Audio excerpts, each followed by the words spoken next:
한국 영화 속 무명 액션 배우의 삶은 화려한 스포트라이트의 뒤편에서 묵묵히 흘려온 땀과 눈물의 기록입니다. 그들의 이름은 엔딩 크레딧 한 귀퉁이에 빠르게 스쳐 지나가고 사람들은 잘 기억하지 못합니다. 하지만 카메라가 돌아가는 순간만큼은 누구보다 뜨겁고 누구보다 치열하게 자신의 존재를 증명하죠. 아침 해도 뜨기 전 체조복을 챙겨 들고 연습실로 들어가는 그들. 몸은 이미 여기저기 흉터투성이지만 동작 하나를 완벽하게 만들기 위해 수백 번, 수천 번 반복합니다. 스승에게 들었던 안전이 가장 중요하다는 말을 가슴에 새기면서도 역동적인 장면을 위해서라면 본능적으로 위험을 무릅쓰고 동작을 아끼지 않습니다. 현장에서 가장 먼저 뛰어들고 또 가장 늦게 빠져나오는 사람들이 바로 이들입니다. 그 중에 가장 대표적인 배우인 박동용은 1940년 8월 19일 부산 영도 태생으로 부산에서 청소년기를 보냈으며 건국고등학교를 졸업하고 1년 정도 외항선을 타고 일본을 오간 후 영화배우가 되기 위해 부산에서 서울로 상경합니다. 1962년부터 극단에서 연극배우로 활동하다가 1967년 신필름에서 배우로 일하던 친구 백영민의 소개로 편기영 감독의 돌아온 팔도 사나이에 출연하면서 영화 배우로 입문하게 되었습니다. 돌아온 팔도 사나이에서 20살 연상인 배우 장동휘의 애인 김지미를 뺏으려고 하는 악당으로 출연하며 배우의 길에 들어섭니다. 이후 고영남, 이혁수, 김효천 감독 등 액션 영화 전문 감독들로 알려진 이들이 연출한 1970년에서 1980년대의 거의 모든 액션 영화에 단역 내지는 조연으로 출연하는데 십자수권 별명 붙은 사나이 장년에 왔던 각설이 밤의 요정 87 맨발의 청춘 등 다양한 작품에서 활약합니다. 그는 데뷔 이후 총 450편의 영화에 출연했습니다. 2004년에는 제41회 대종상 시상식에서 박동용은 한국 영화 발전에 이바지한 공로로 특별 연기상을 수상하기도 했습니다. 조연이나 단역의 현실은 고단합니다. 한 장면을 위해 몇 날 며칠을 대기해야 할 때도 있습니다. 대역으로서 주인공의 뒤에서 정확히 같은 리듬과 호흡을 맞춰야 하지만 그 연기마저 관객들은 거의 의식하지 못합니다. 촬영이 끝나면 찬 바람이 부는 새벽길을 절뚝이며 걸어가고 다음 날에는 또 아무렇지 않은 얼굴로 세트장에 들어섭니다. 몸은 아파도 마음만은 꺾이지 않습니다. 이번 장면이 잘 나오면 언젠가는 내 이름으로 된 배역도 오겠지. 그런 희망만이 그들을 다시 일으켜 세웁니다. 178cm의 큰 키에 강렬한 인상의 외모를 가진 박동용은 이렇게 출연한 영화들에서의 이미지는 대개 일본군, 명동의 건달, 독불장군에서 공작대장 역을 한 이동준과 함께 연기한 공작대 대원 등 주인공을 돕는 조연, 주인공과 대립하는 반동 인물의 역할을 연기함으로써 이야기 안의 갈등 구조를 만드는 중요한 역할을 하였으며 악역을 실감나게 연기하여 이야기 안의 사건을 이끄는 주동인물과 갈등하고 방해하는 자신만의 개성을 표현하였습니다. 박동용의 외모는 그의 캐릭터를 돋보이게 했으며 그의 연기는 다양한 캐릭터를 생동감 있게 표현했습니다. 강인한 인상, 악역 이미지로 주연 배우 못지않게 많은 팬들의 사랑을 받았던 명품 액션 배우였습니다.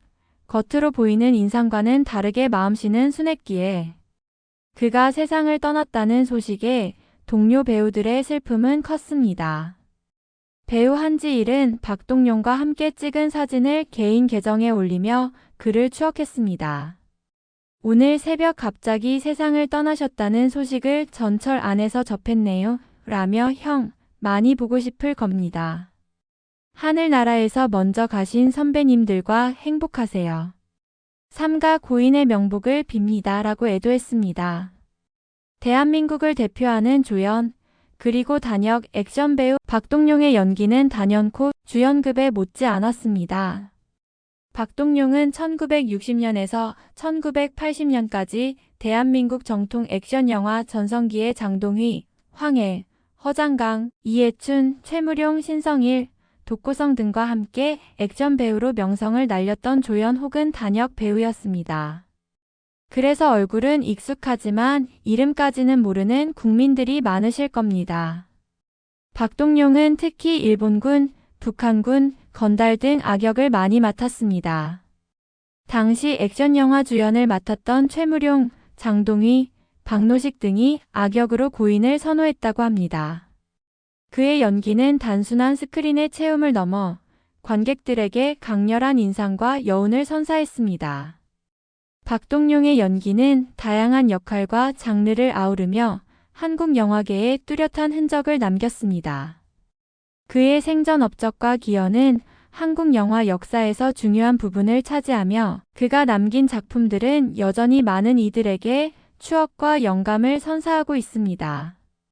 그의 열정과 헌신은 한국 영화계에 뚜렷한 발자취를 남겼으며 그의 불꽃 같은 연기는 오랫동안 기억될 것입니다. 그들의 고뇌는 인정받지 못하는 데서 옵니다. 장면을 성공적으로 살려도 감독의 칭찬은 주로 주연에게 돌아가게 되죠. 인터뷰 요청은커녕 이름조차 불리지 못할 때가 많습니다. 때때로 내가 이렇게까지 해야 하나라는 회의가 불쑥 고개를 들지만 결국 그들은 다시 몸을 던집니다. 왜냐하면 영화라는 예술이 그리고 그 안에서 누군가를 대신해 위험을 감당하는 일이 그들에게는 존재 이유이기 때문입니다. 그러나 보람도 있습니다. 스크린 속에서 자신이 만든 장면이 관객의 숨을 먹게 만들 때 아찔한 액션 뒤로 터져나오는 박수와 감탄 속에서 그들은 자신만의 보상을 느낍니다. 비록 얼굴은 나오지 않아도 그 장면이 없었다면 영화의 완성도도 감정의 밀도도 달라졌을 것이라는 사실을 그 스스로 알고 있기 때문입니다. 동료 스태프가 오늘 장면 정말 좋았어 하고 어깨를 두드려주는 짧은 한마디는 그 어떤 스포트라이트보다 값지게 느껴집니다. 무명 액션 스타는 끝내 무명일지라도 영화의 심장을 뛰게 하는 숨은 영웅들입니다. 비록 이름 대신 몸으로 말하는 인생이지만 그들의 고통과 열정이 모여 한 편의 영화가 완성됩니다. 그리고 어느 날 자신의 이름이 조금 더 천천히 조금 더 선명하게 스크롤을 타고 흘러가는 순간을 꿈꾸며 오늘도 조용히 연습실 불을 밝힙니다. 촬영장은 늘 복잡하고도 고요한 긴장으로 흐릅니다. 대본에서 이름조차 여자일, 직원이 형사 3으로 적힌 역할이라도 이들은 그 안에서 삶을 찾아내려 합니다.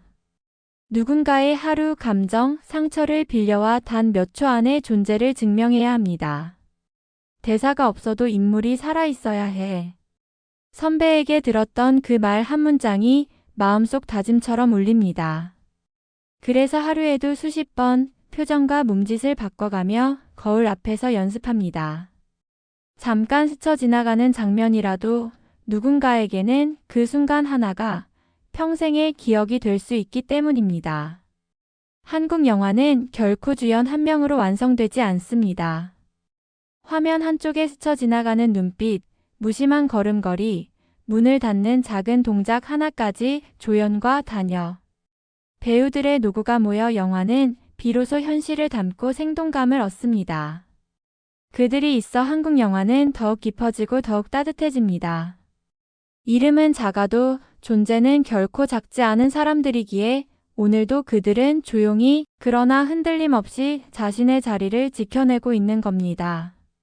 조연과 단역 배우들은 서로에게 큰 힘이 됩니다. 촬영장 구석에서 도시락을 함께 먹으며 건네는 오늘도 잘했어. 조금만 더 버티자는 말들은 누구도 모르게 이들의 마음을 단단하게 묶어주는 동료애입니다. 비록 각자의 이름을 외치는 함성은 들리지 않아도 서로를 알아주는 사람들이 있다는 사실만으로도 버틸 수 있는 것입니다. 조연과 단골 단역 배우 박동룡은 영화계의 중심에서 활약했습니다. 그의 독특한 카리스마와 연기력은 관객들에게 큰 사랑을 받았으며 한국 영화 산업의 발전에 기여했습니다. 그가 있었기에 장동희, 황해, 허장강, 이해춘, 최무룡, 신성일, 독구성 등이 마음 놓고 연기했고 대우를 받았습니다. 대한민국의 조연 단역을 대표했던 박동용 선생님은 2023년 11월 19일 오전 4시 50분쯤 서울의 한 요양병원에서 향년 83세로 하늘의 별이 되었습니다. 계절이 바뀌면서 그가 갑자기 생각나는 것도 그의 연기는 꽃불에 달구어진 쇳물 같은 느낌이어서일 겁니다. 감사합니다. 연예정보 24시 에이나였습니다.